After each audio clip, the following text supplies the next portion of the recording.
नमस्कार, महाराष्ट्र टीवी 24 के हिंदी समाचार में मैं मनीष टेमरे आपका स्वागत करता हूं। आइए देखते हैं आज की ताज़ा खबरें। अमरावती जिले के धामनगांव रेलवे तहसील के तलेगांव दशासर गांव के लक्ष्मणराव शिरभाती की एक टेलीफिल्म व्हाट्सएप पर वायरल हो रही है। लक्ष्मणराव मूल रूप से तलेगांव दशासर के रहने वाले हैं। तलेगांव दशासर एक प्राचीन गांव है और इस गांव का नाम कई चीज़ों के लिए पूरे भारत में प्रसिद्ध है और अब यह वीडियो वायरल हो रहा है, जिससे उनकी पूरी गाथा प्रस्तुत हो रही है।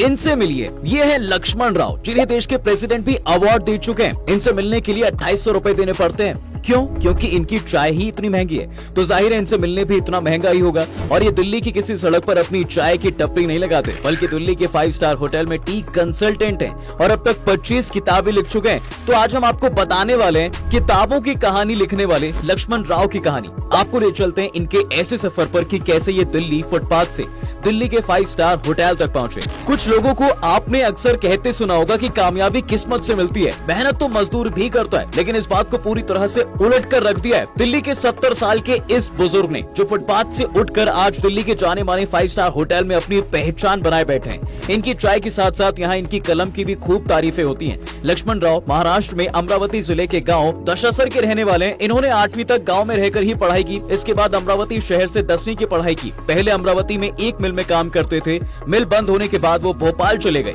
जहां उन्होंने मजदूरी की। जुलाई 1977 में वो दिल्ली आ गए। यहाँ आकर भी उन्होंने काफी स्ट्रगल किया।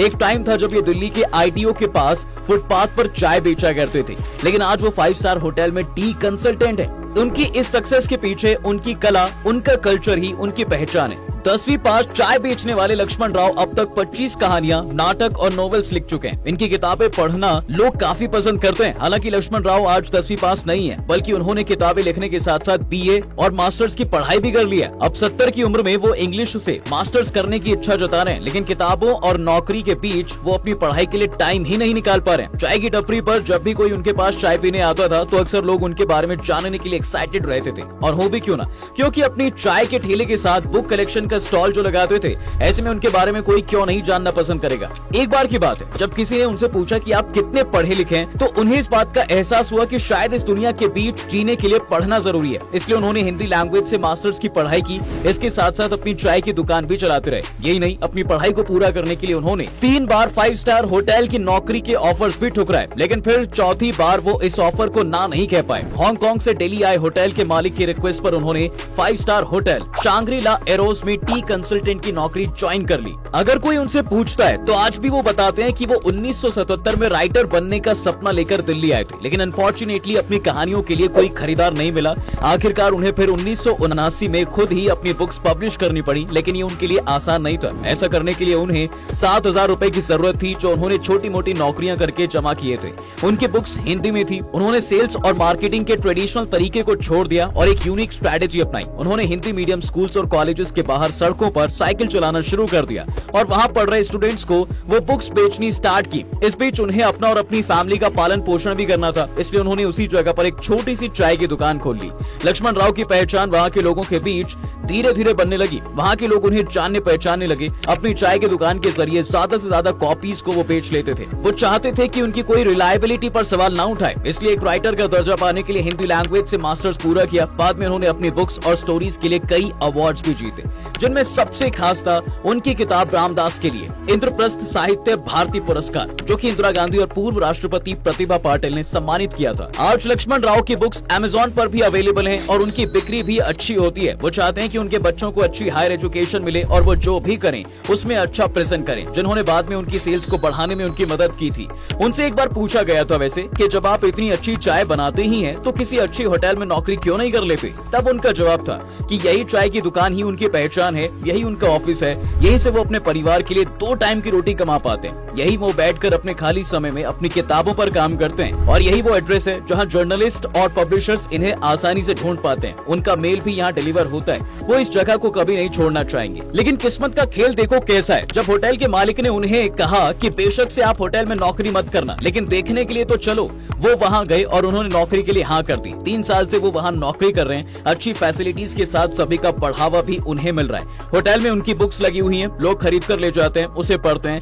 कई जगह कटआउट लगाकर उन्हें डिस्प्ले भी करते हैं। फुटपाथ की नौकरी और 5 स्टार होटल की नौकरी में डिफरेंस बताते हुए लक्ष्मण राव बताते हैं, फुटपाथ पर गरीबी दिखाई देती है, लेकिन उस गरीबी में बेचिंता के लोग थे। बिना चिंता के लोग खुशी खुशी अपनी लाइफ जी रहे हैं। यहाँ होटल में वो देखते हैं कि अमीर रईस लोग आते हैं, सभी के चेहरे पर सिर्फ चिंता की लकीरें दिखाई देती हैं। हालांकि वो यहाँ अपने काम पर पूरा ध्यान देते हैं, किसी से ज्यादा बात नहीं कर सकते, पूरा फॉर्मल बनकर रहो, क्लीन शेव रहो, कपड़े साफ रखो, नाखून कटे हो, अच्छे तरीके से दूसरों से बात करो, ये सब यहाँ देखा जाता था। और इन सब चीजों को वो बखूबी फॉलो भी करते थे। सभी से उन्हें खूब रिस्पेक्ट मिलती है, लोग उनकी चाय भी पीना खूब पसंद करते हैं। यूरोपियन लोग भी उनकी चाय काफी पसंद करते हैं। लक्ष्मण राव की अब दिल्ली के लोगों में अच्छी जान पहचान बन चुकी है और सिर्फ दिल्ली में ही नहीं बल्कि विदेश में भी लोग इन्हें जानते हैं। अभी तक उनकी 25 किताबें पब्लिश हो चुकी हैं। उनके बारे में विदेश के अखबारों में भी छपना शुरू हो चुका है। बाहर भी लोग उनकी किताबें पढ़ना पसंद करते हैं। और हाल ही में पूर्व प्रधानमंत्री पंडित जवाहरलाल नेहरू जी के ऊपर उन्होंने बुक लिखी थी। वो सिर्फ अपनी चाय या बुक्स ही नहीं बेचते, बल्कि वो अब एक मोटिवेशनल स्पीकर भी बन गए। वो कहते हैं, अपना गोल देखो और आगे बढ़ते जाओ, एक ना एक दिन सक्सेस तुम्हारा हाथ जरूर पकड़ेगी। वो कहते हैं, अपनी जिंदगी के 30 साल उन्होंने काफी स्ट्रगल किया है, आज उसी के बदौलत वो यहाँ पर हैं। वो उस जगह को भुला नहीं पा रहे हैं। हर शनिवार को जाकर वो वहाँ पर एक दिया भी जलाते हैं। कभी कभार उन्हें बुक्स खरीदने वाले भी मिल जाते हैं। चाय वही है, किताबें वही है, बस फर्क इतना है कि पहले इन्हें सजाने के लिए सड़क पर जगह ढूंढनी पड़ती थी, पर अब बड़े अदब से इन्हें 5 स्टार होटल शांग्री-ला एरोज में सजाया जाता है। आपको लक्ष्मण राव की मोटिवेशनल कहानी कैसी लगी? आपल्या आवडत्या क्षेत्रात यशस्वी होण्यासाठी कष्ट करण्याची तयारी प्रत्येकाचीच असते, मात्र योग्य मार्गदर्शनासह उत्तम प्रशिक्षणाची जोड मिळाली तर त्याच्यात आत्मविश्वास निर्माण थँक्यू मॅम. आणि मग यशाचं उत्तुंग शिखर गाठण्यापासून कोणीही रोखू शकत नाही. ग्रामीण तरुणाईला आत्मनिर्भर करण्यासाठी केंद्र आणि राज्य सरकारने एकत्रित दीनदयाळ उपाध्याय ग्रामीण कौशल्य योजना राबवून तरुण तरुणींना विविध क्षेत्रात कौशल्य प्रशिक्षण उपलब्ध करून त्यांना रोजगाराच्या अनेक संधी निर्माण केल्या आहेत. 3 ते 12 महिन्यांचे मोफत निवासी प्रशिक्षणही उपलब्ध केले आहे.